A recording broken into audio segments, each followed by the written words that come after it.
Hat and t-shirt day was a success for the Baltimore Ravens. They defeat the Cleveland Browns. A lot to a little. We talk about the game, what it means for the Ravens moving forward into the playoffs, their 2025 schedule, and so much more coming up on a celebration post-game edition live on Locked On Ravens.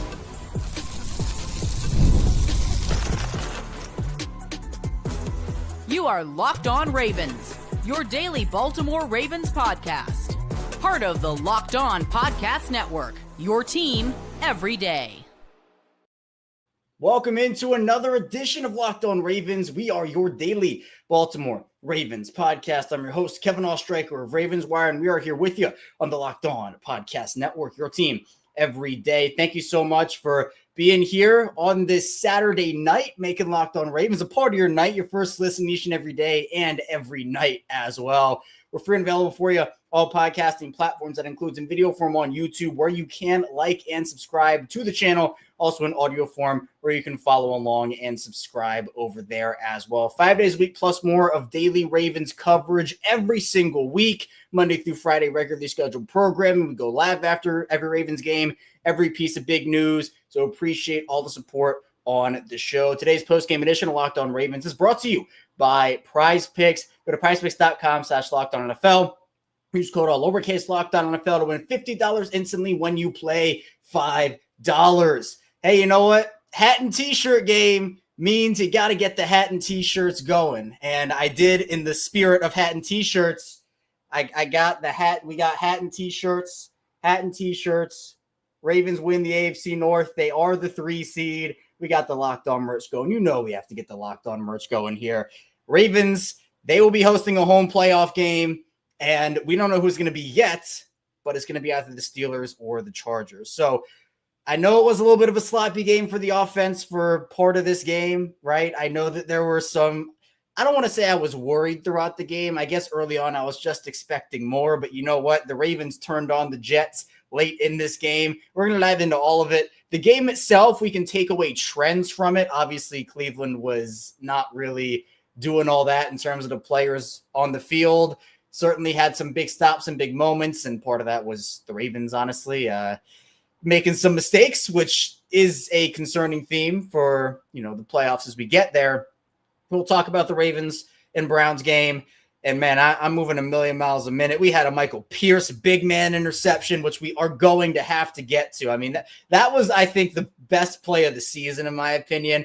Save the best for last. I'll tell you that much. So we have a lot. We have a lot of people in the chat here live with us. Appreciate you. And please, I want to start doing this. Tell me where you're tuning in from. I'm really curious. We have people from not only all over the United States, but all over the world tuning in, and I want to hear where everybody is from. So I see Fernando, Ravens, Brazil here, not the game we expected, but let's go. You know what? At the end of the day, 35-10, you'll take that score. I think I had what I have. If you listen to the pregame show this morning, I had 31-14 was my final score. So I've been kind of on it recently. I feel like I've been kind of on it. So, yeah, look at this. We're getting Sheffield, United Kingdom, Sunrise, Florida. We got Maine, Florida, Augusta, Georgia, middle of the night in Europe. Władysław, appreciate you. Baltimore fan from Minnesota, Charlottesville. Joe's from Arkansas, Georgia, Puerto Rico. Look at all this. Appreciate everybody. And again, if you're live, be sure to put where you're from in the chat. And if you're in the comments on YouTube after, be sure to tell me there as well. Let's start off with the game first. I think we have to do a little bit of game talk because this is a post-game show. Let's start off with that. 10-35, the Ravens beat the Browns. Bit of a sluggish start offensively. You could tell that Cleveland didn't want to win this game. I mean, you could tell the tank was definitely on for Cleveland. And here's the thing. You can't tell players to go out on the field and tank. Like, they're not going to do it. It sets a bad precedent. You can't tell guys to not actually, don't play with your career on the line or don't do this, right? But you can manage who plays in the game. And I think the number one thing the Browns did was they didn't play Jameis Winston. I mean, they played Bailey Zappi, who has 0 arm strength. Dorian Thompson-Robinson got some run, and he was missing open receivers. Baltimore, if they didn't win this game, it would have been pandemonium, horrible, like just awful. That's a big thing that you just cannot do. You could not have lost this game. And so the Ravens end up winning it.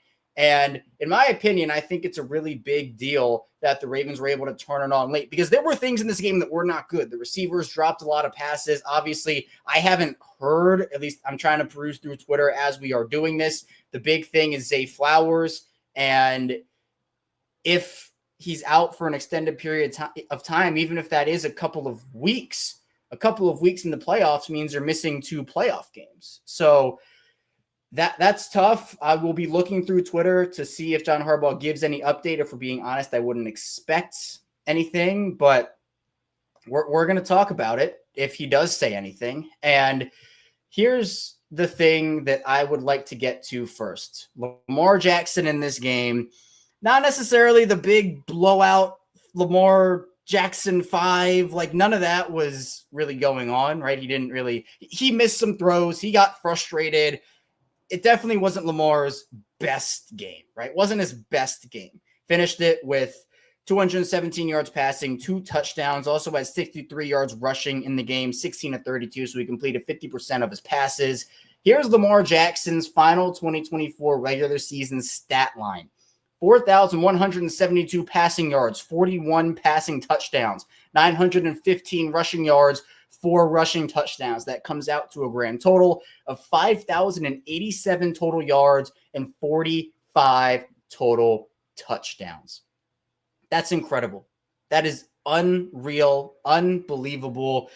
This to me is your MVP. I don't think that he put up a stinker game. I don't think he put up a blow you out unanimous MVP game. I think it was right in the middle. He missed some throws. He made some spectacular plays. I think it was enough. Now, will it be enough in the grand scheme of things? I don't know.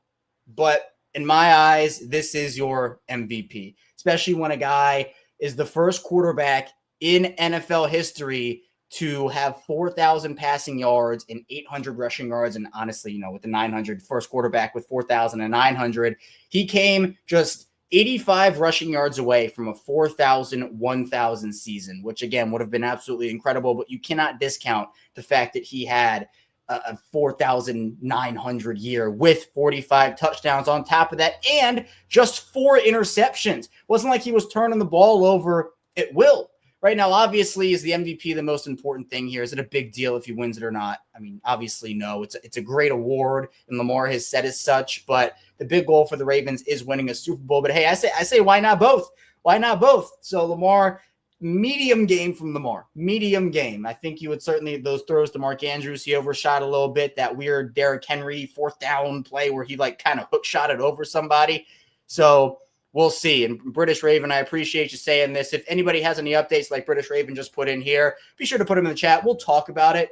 British Raven saying wording from Harbs makes it sound like Zay Flowers has a chance to be ready for the playoffs, but we'll take an MRI tomorrow to confirm.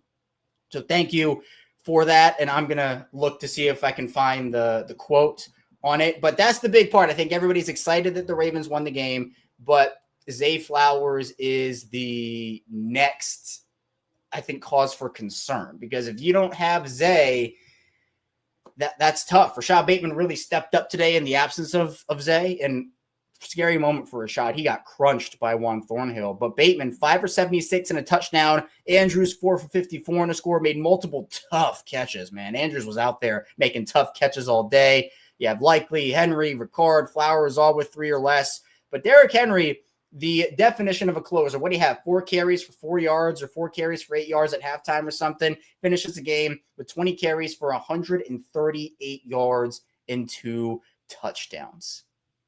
This is your closer. This is your, look, Saquon is going to win the offensive player of the year because he's had an incredible year. But if Saquon wasn't having the year he was having, Derrick Henry would be the runaway guy here. In my opinion, if we're not factoring in quarterbacks, he's been absolutely incredible. Finishes the season with 16 total touchdowns because he had the one long one and the one short one. 16 total touchdowns for Derrick Henry. Came just a little bit shy of that 2,000 mark, but this worked out for everybody. It worked out for Derrick Henry. It worked out for the Ravens. This was a match made in heaven, much like everybody predicted. If you've been listening to me here on Locked On Ravens ever since ever since last season when there were rumors that they were going to trade for him, this was the move that everybody wanted. And this is what it was going to be. It was a seamless fit, and Derrick Henry showed that against anybody. And now in the postseason, you have Derrick Henry on your side this time, right? I know 2019, it was the opposite, and that's where the Titans went to the AFC Championship game. But, and then you have Wladyslaw. You see guys like Patrick Ricard blocking for him, the offensive line. The Ravens did some offensive line rotation today, by the way. Patrick McCary didn't really play in this game. He was battling an illness all week, and I'm sure that was probably a big factor in why. But they put in Andrew Voorhees. They put in Ben Cleveland. They both had good moments. They both had bad moments. I'm not sure if that will be the new norm moving forward. I feel like it will probably be McCary, which that's not me personally. That's just what I think is going to happen. But, man, Derrick Henry's been awesome. And, yes, I agree with this point. Got to talk about the guys that made some money today. Kyle Van Noy, Mr. Money Man himself, $250,000 in the bank for Kyle Van Noy. I mean, what a season. Kyle Van Noy comes off his couch last year, balls out with Baltimore, gets rewarded with a nice little 2-year extension, $6.5 million cap hit, I think 3.6. I got the numbers messed up. Very low cap hit for Baltimore, 12.5 sacks for his season. Look at this. Rick we're doing a little Steelers hate watch. Rick, is this what this is? Touchdown Bengals. Again, for those that don't know, we'll talk about this a little more in the final part of the show. So for those that are listening after the fact, if you're listening maybe on Sunday morning or even after the Steelers-Bengals game, this game has impact for the Ravens based off of who they might play. If the Steelers lose this game, if the Chargers win, the Ravens play the Steelers. If the Steelers win this game, then the Chargers are coming to Baltimore in the wild card round. So we're going to see, but touchdown Bengals. And yeah, Mike, pizza on Kyle Van Noy. That $250,000 pizza for the entire chat on Kyle Van Noy. That's really what that means. He said, bring me my money. Incredible year from Kyle Van Noy. Tough game from Brandon Stephens. Made an incredible play on the Jamari Thrash touchdown that wasn't. I'll give him that. But feels like teams are picking on Brandon Stephens a lot. That's a concern point of mine heading into the postseason, and we'll certainly have to monitor that. It's been a struggle compared to last year for Brandon Stephens. I think that he is probably the weak link on this Ravens defense right now. And the Ravens will have to kind of just monitor his playing time, I feel like you have to at this point. And yep, Owe got 10 sacks for the year as well. But Stefan, can we talk about Wiggins? Yeah, we could talk about Wiggins. First interception, pick 6. He was waiting on this. We were all waiting on this for Nate Wiggins. Guy who has been so good for the Ravens this season, and someone that, in my opinion, has been one of the best corners in all of football. I mean, this guy has done so much for the organization this year from an on-field perspective, and honestly, he's someone that is going to be really good for a long time. I know some people scoffed when the Ravens had him as their top corner on the board. I know a lot of people loved Kenyon Mitchell, Terrion Arnold, and some of those guys in the draft. Nate Wiggins has been locked down all year long, and the fact that his first interception was a pick 6, I mean, that to me is absolutely incredible. So we still have a lot to dive into, a lot to celebrate on this show. We'll talk more about the game coming up in the second part of the show here. Lamar making history. We'll talk a little more about Zay Flowers and what that impact could be, and a lot more. So stay tuned with us. We have a lot to dive into on this instant reaction live edition of Locked On Ravens. Don't go anywhere.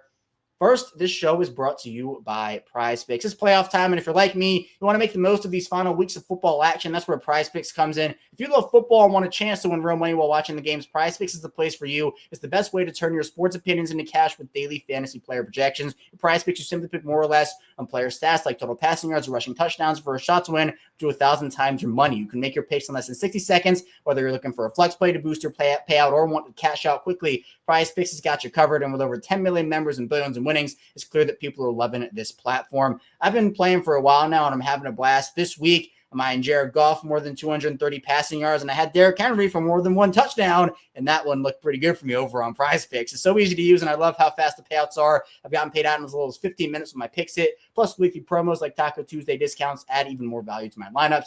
Here's a special offer for Locked On NFL listeners. Download the app, and you just go to Locked On NFL to get $50 instantly after you play your first $5 lineup. Now the app today, you just go to Locked On NFL to get $50 instantly after you play your first $5 lineup. PrizePicks, run your game. We're back, Locked On Ravens, celebratory style hat and t-shirt game. Success. Kevin Oestreicher here with you on a live edition of the show. Appreciate all the support here. We had 10,000 subscribers on YouTube. Actually, we're climbing up towards 11,000 now. It's been incredible to see all the support on the channel on YouTube and also in audio form. Started this thing up in 2019. That was obviously Lamar's first MVP season. Hopefully, we're talking about Lamar's third MVP season. He certainly earned it in my book. Hit that like and subscribe button in video form. Follow along in audio form. Tell a friend, tell a family member if they want daily Ravens coverage that we are here for them as well, because social media, age is spreading the word that way, obviously, but word of mouth still very, very important. Let's keep talking about some of the trends in this game. I think one of the things that worried me a little bit, penalties came back to bite Baltimore in this one. Now, were all of them penalties? Of course not. Of course not. I think that roughing the passer call on Travis Jones was really weak. Jones, you can even see, kind of put his hands up, and Bailey Zappi was said, oh, he hit me in the head, I didn't see any head contact, but they got the call there. There were other plays, though, like, yes, Brandon Stevens got there early on the, what was it? Yeah, Jerry Jeudy. It was Jerry Jeudy. Jerry Jeudy had that play. There were some holding calls that set the Ravens back. Voorhees had one of those false starts, and you could see Lamar getting frustrated. Now, the game became really fun in the fourth quarter. You know, that game became really fun, where all of a sudden, you know, you have Baltimore just getting interceptions. Big man Michael Pierce, big man interception there. You absolutely love to see that. And you can see, I mean, these guys, they want to win in the postseason, right? Kyle Van Noy said that he would be lying if he and the team hadn't thought about the AFC Championship game. Said he didn't leave his house for a week. But you have to get to that moment now. And the Ravens winning 4 straight coming out of their bye week. We had talked about how important that bye week was for the Ravens. We had said how they just needed a reset, especially after that Eagles game. That was really, really disappointing. I mean, everything that came of that was like they just need some sort of a reset. They just need to get right. And they did. They play 3 games in 11 days, and they outscored their opponents 100-33.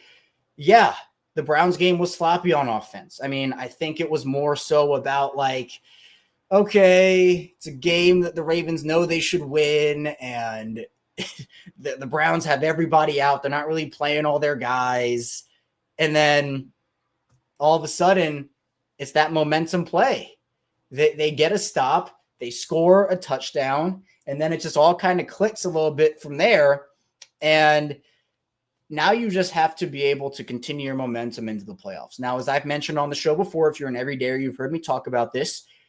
Momentum is not everything heading into the postseason. I mean, we literally saw that last year with Baltimore, but we also saw it back in 2012, 2013 when the Ravens went 1-3 over their final 4 games. They fired their offensive coordinator. They made changes on their offensive line. And they were the best team in the postseason and won the Super Bowl. That's what it is about. So now you have Lamar Jackson and this Ravens team, I believe, fired up. And now I think it's even better because, and this kind of goes into what we're going to talk about in the final part of the show, but we'll talk about it here a little bit as well. I feel like the Ravens are better equipped this season to make a long run because I think, one, this is a team of momentum. And in my opinion, I think that the momentum carries over better from you just going week to week as opposed from having that bye. Now, the bye, it would be great. It would be awesome to have the Ravens get even healthier. I'm not saying they shouldn't have been wanting the bye week, but I do think that this could benefit Baltimore in the long run, and we'll see what ends up happening there. But yeah, Maximilian saying adversity shapes teams. You have to lose before you can win. And Baltimore's taken some tough losses this season. They didn't really take a lot of those last year. Like they had a few, but it feels like Baltimore's had to come from behind a lot more this year. And they've had to figure out how to overcome a lot more than they had to. Because remember, last year they were blowing teams out by like 30 every other week. And while that's certainly been a thing over these last 4 games, right? That's been a big thing. I'm actually going to look up that after I get off here. I'm really ecstatic. I'm hopeful about the Ravens in the playoffs this year. Now, that doesn't mean they're going to be successful, right? There are ways the Ravens can falter. There are ways the Ravens can have a disappointing playoff exit. Hopefully, we're not talking about that.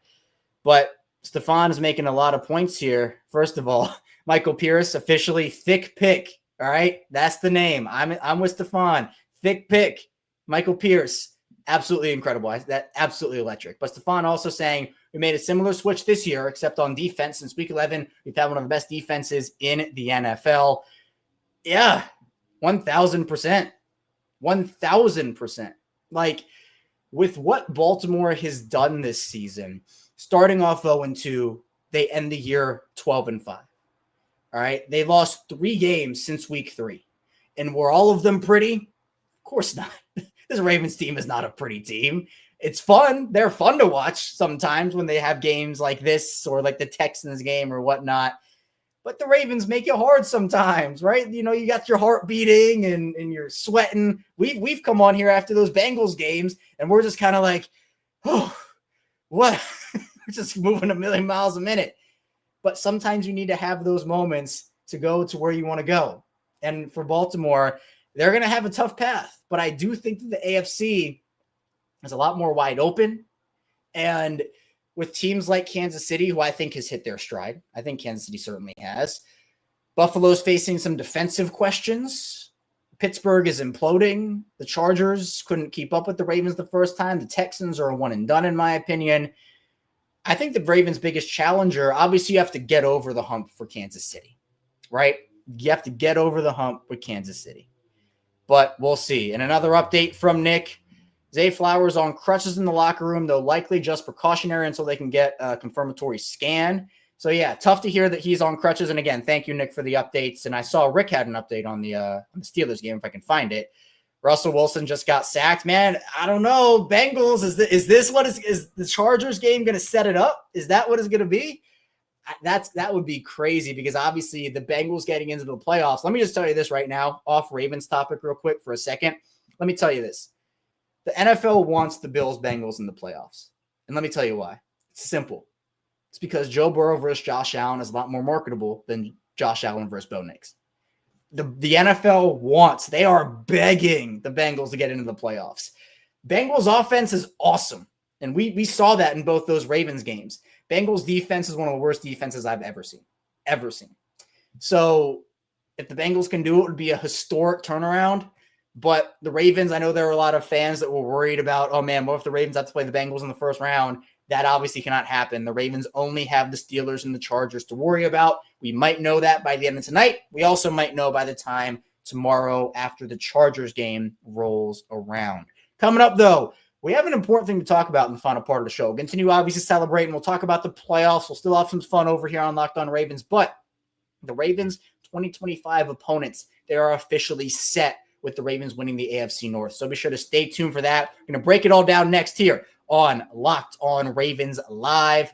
First, this show was brought to you by FanDuel. The NFL playoffs are almost here, but it's not too late to get in on the regular season action with FanDuel, America's #1 sports book, because right now new customers can finish the season strong with $250 in bonus bets if your first $5 bet wins. FanDuel has so many ways for you to pick up a W. I love betting on which players will score a touchdown and how many points each team will score. It's thrilling. Not only can you bet on who will win the game, but FanDuel also has bets for which players will score a touchdown, how many points each team will score, and so much more. Just visit FanDuel.com to join today. That's FanDuel.com for your chance at $250 in bonus bets. Make every moment more. FanDuel, an official sports partner of the NFL.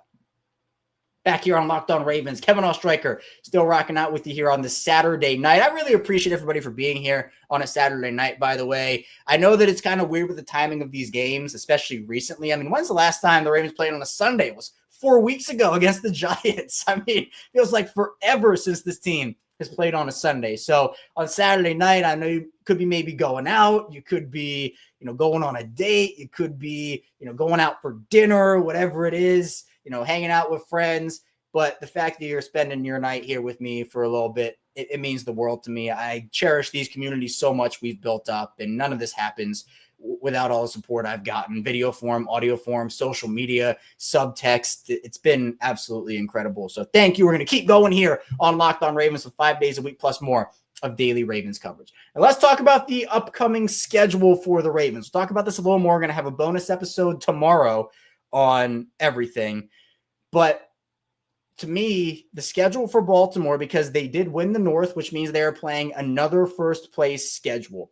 The divisions the Ravens are going to play next year, it's the AFC East and it's the NFC North. And with the added game on, I'll just break down how this works real quick. It's kind of complicated. with the 17th game added, every team plays the same seeded team in the division that you played the previous year. So I'll break it down into what it means for the Ravens. Remember, the Ravens played the NFC West last year, the opposing conference, the team you played in the opposing conference the previous year. So Baltimore played the NFC West last year. San Francisco, the Rams, Seattle, Cardinals, they played those guys last year. So for the next year, the Ravens are going to play the first place team because they were in first place of the NFC West, which means it is the Los Angeles Rams. So let's do a full breakdown here quickly of the 2025 schedule, and then we'll continue talking about the playoffs because, hey, you know what? Regular season's done. It's over. New season starts next week. This is the season that counts. Everything that you did in the regular season means nothing now. It means nothing. So here's what it is. The Ravens will play at home. Bengals, Browns, Steelers, obviously.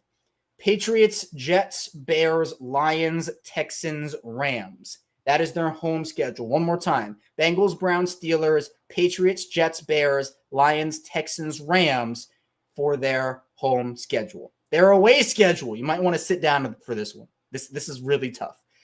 Away, Bengals, Browns, Steelers, Bills, Dolphins, Packers, Vikings, Chiefs. One more time. Away schedule. Bengals, Browns, Steelers, Bills, Dolphins, Packers, Vikings, Chiefs.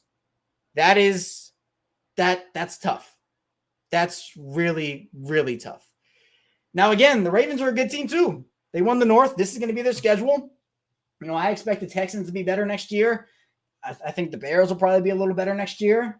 I don't know what the heck's going on with the Jets. I think the Patriots, especially if they get the number 1 overall pick, I feel like with Drake May in year 2, I mean, Dolphins, they're always a weird team, but the Ravens usually play the Dolphins well.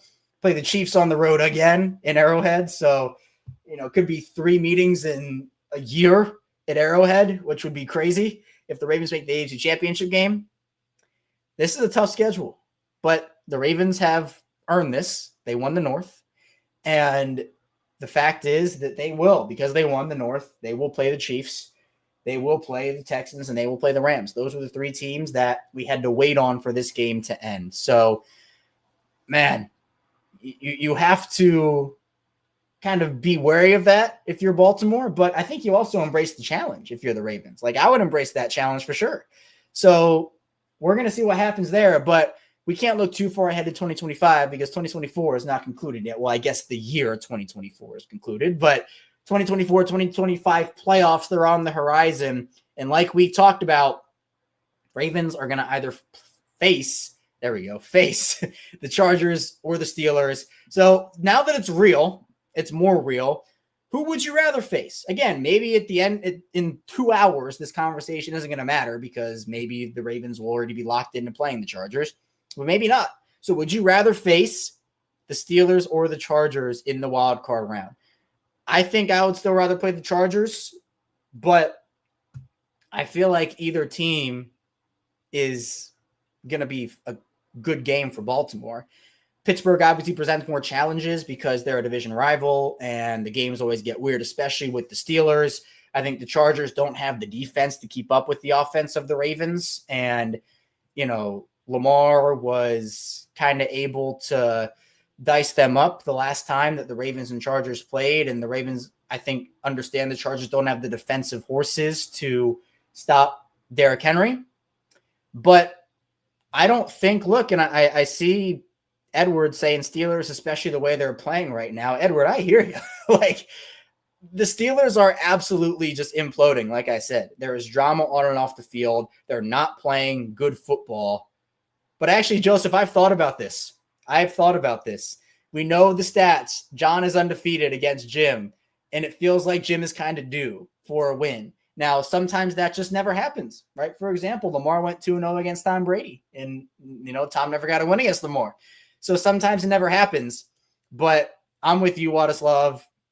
I think that the Ravens would beat both of these teams. I would. So either way, I think it'll be okay for Baltimore. I just think Pittsburgh presents more uncertainty than the Chargers game does. I think that's what it comes down to, the uncertainty. And this is what I'm talking about too, primetime. The Steelers, the first matchup against Pittsburgh, the Steelers were able to get momentum by forcing the fumble on Derrick Henry early. But the Steelers really had no answer for the Ravens the second time around. Really felt like the Ravens had their number there. So we're going to see, and it's going to be interesting. John Harbaugh talked about winning the AFC North despite having one of the toughest schedules, and he said we don't talk about that too much. It was a tough schedule when we played teams when they were at their best quite often. You get forged, you get tough. When you come from iron, you become iron. This is what I'm talking about. Iron sharpens iron. It's exactly what it is. The Ravens wouldn't want it any other way because you have to be the best. If you want to be that, you got to beat the best. So the path for the Ravens might be your most hated division rival in the Pittsburgh Steelers, a Buffalo team that has an MVP candidate in Josh Allen, and the Kansas City Chiefs, who have been the boogeyman for you. Like, that's been it. And primetime with another update for us. Steelers offense has 3 total yards in the first quarter against the vaunted Bengals defense. Yeah, vaunted Bengals defense in quotes. That's rough. And if you've been listening to me on Locked On Ravens, if you're an everydayer, you heard me talk about this from the first time the Ravens and Steelers were getting ready to match up. The Steelers offense is really bad. It's really bad. I'm not a believer in Russell Wilson at all. I get that he's better than what they had last season. George Pickens is awesome. Calvin Austin is awesome, which I think Jaylen Warren gives the Ravens fits a lot of the time that they play each other. But I think that Russ cannot beat the Ravens, in my opinion. Maybe he proves me wrong. I hope he doesn't, but maybe he does. But I just don't have confidence, especially with the way that Pittsburgh is playing right now. Pickens is a heck of a player. Calvin Austin, heck of a player. But it just comes down to the AFC North uncertainty, because I think the way the Steelers would win that game is if they just slop it up, right? They slop it up defensively, and it becomes another like 19-17 game that we saw the first time around. I think that's how the Ravens end up losing that. So we're going to see, and now it's 10-0 Bengals. This is shaping up so far, at least, that the Ravens will have to wait until tomorrow to see if the Chargers beat the Raiders. And if that happens again, if this score holds, if the Bengals beat the Steelers, if the Chargers win, the Ravens will play the Steelers. If the Chargers lose, the Ravens will play the Chargers. So that's how it will work out. But, man, Ravens win. They clinch the AFC North for the second time. And I just want to get ahead of this right now. I want to get ahead of it right now. No team has won the AFC North 3 times in a row. The Ravens have now won it twice in a row.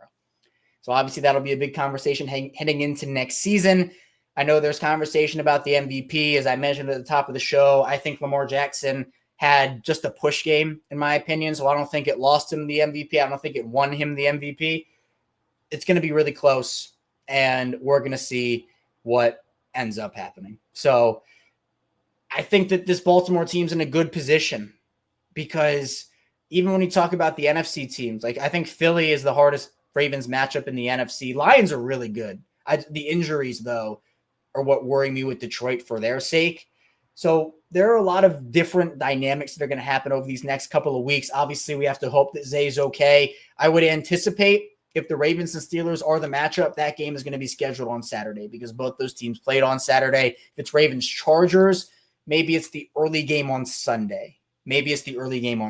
So we'll see what ends up happening. And Joey, with the question everybody's been waiting for me to answer, is Michael Pierce a better cover corner than Brandon Stevens? Man, Michael Pierce dropping back into coverage might give me the greatest amount of joy ever when watching Ravens football. You know, we've seen a lot of weird people drop back into coverage for Baltimore over the years. I remember people were flipping out about Justin Houston dropping into coverage, Yannick Ngakoue, dropping into coverage. Michael Pierce dropping into coverage is just, I don't know what it is. It brings me so much joy. And the fact that he literally that was like a snipe. Like, he came in for that ball. That was an unreal read from Michael Pierce on that play, which makes it 10 times better. If you went and you watched that play 100 times after we're done here on Locked On Ravens, I would not blame you, because I think I might. I think that might be my night on Locked On Ravens after this, is just watching Michael Pierce intercept Bailey Zappi like 10 million times. That might be what I do. So, man, Ravens needed this one, I think, just for momentum purposes, and obviously to clinch the AFC North. Your Baltimore Ravens are the AFC North champions, and my Baltimore Ravens, what I'm talking about, our Baltimore Ravens are the AFC North champions. We'll be back here tomorrow on Locked On Ravens. We do not rest. We are going to talk about some of the after game storylines, after game headlines. Maybe there'll be stuff that comes out on Zay Flowers, more MVP conversation. We'll talk about some other things as well that we didn't get to cover today on the live. So on the way out, hit that like and subscribe button in video form, follow along in audio form. 5 days a week plus more of daily Ravens coverage. We go live after every Ravens game. We go live after every piece of Ravens big news. We have bonus episodes. If you want Ravens coverage, we are your one-stop shop on Locked On Ravens. So that's all I have here today. Enjoy the rest of your Saturday. Enjoy the rest of your weekend. And by the way, we're going to go live, maybe tomorrow, I guess. Yeah, once the Ravens playoff opponent is actually secured. I was thinking because maybe it'll be tonight. I'm not sure. I'll see you back soon on Locked On Ravens. Not sure if it's going to be later tonight or tomorrow, depending on how the Ravens operate here with their playoff opponent. But we'll definitely be back live tomorrow at some point talking Ravens playoff and everything about this team. So be sure to stay tuned, and I'll see you right back here soon at some point on Locked On Ravens.